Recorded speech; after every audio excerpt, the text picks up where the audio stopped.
Well, first off, I want to say thank you to everyone who has watched the process of building these 12 Spanish cannon wheels.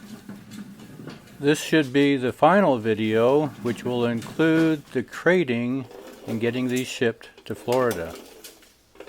Now, there's been many who asked the question in the comment section how long it took. Well, my smart aleck reply is to say, well, you just watched, or about to watch, 12 videos, on average about 20 minutes apiece. It took us about 4 hours to get through these. But in reality, really, I spent about just shy of 300 hours to build these 12 wheels. And probably the next most common question was, how much did it cost? And those kind of questions I get a little more reluctant to answer, because then I have to start accounting for, or try to account for, the personalities and preferences of the customers. Some customers don't mind letting everybody know what they paid. Other customers, they tell me it's none of anybody's business. So I kind of hesitate until I really have a good sense or feel for where their stand is. As a good example, a couple years ago when I built those borax wagons, it was a pretty healthy investment. Nobody had ever done that type of a project before. And a lot of people asked me, well, how much did those cost? And I kind of kept my mouth pretty tight because I really didn't know where the investor stood on how well they wanted that amount known. Well, as we got down to the Rose Parade and they were on display and lots of people came by, and a common question was, how much did they cost? Well, the top 2 individuals that head up Death Valley Conservancy were very free with what they invested into it. And I don't mean to say that it was their personal investment, but it was the contribution of numbers of people. But anyway, that gave me a sense of where they stood, and so I was not quite so hesitant to share what those wagons cost. But in this case, I don't really have that feel yet. But I know that the owners of these wheels, and who are building the rest of the cannons, have been watching these videos. So I'll leave it up to them to answer those kind of questions, if it is their desire.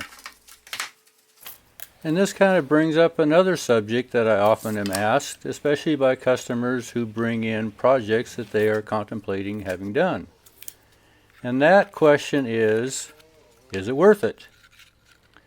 And I have come to the point over the years that I cannot determine what it's worth, because I have witnessed a broad, wide pendulum swing in the value system between individuals. My responsibility is to explain what it takes to repair it and what the expenses are. That is totally different than what it's worth. What one individual might spend $100 on, another individual might not give 10 cents. So I don't even try to answer those questions when I'm asked, is it worth it? That's something I quickly turn around and say, that's totally up to you. This is what it's going to cost.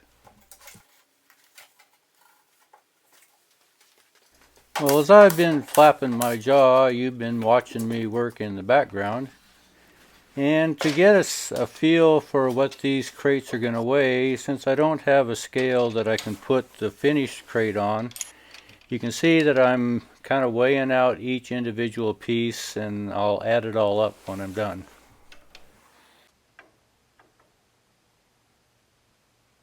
And so far I've been fortunate to have enough of used old, what I'd call kind of dunnage material, leftover scrap stuff, that I've been able to sort through for materials to crate wheels like this. If I had to go down and lumberyard and buy all the materials, I'd have to just add it on to the crating expense. But fortunately, I kind of salvage stuff as I get stuff shipped in. I can turn it around and modify it and reuse it for when I'm shipping out. But the end goal is to have these wheels on a pallet where they can be maneuvered with a forklift.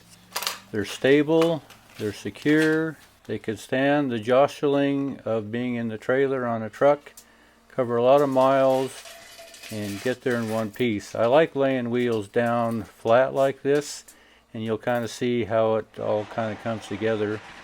But if they do get bumped up against another package or up against a forklift, the tire takes the abuse, and they're really pretty secure, and I think you'll see how it goes together here.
Well, this pretty well locks all the wheels in place.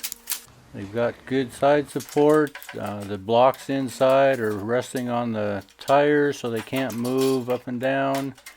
They're pretty well locked in. These bands here, I'm actually just going to tie it to the pallet so they can't go anywhere. They're pretty secure.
See if I even speed this up fast enough, I can make my forklift sound like a hot rod. Well, thanks for watching. These wheels are headed home. Hopefully we'll get a picture when they're all assembled, if we can finagle it out of them. I just appreciate y'all hanging in there. It's kind of fun to do it all together with you. Thanks for watching.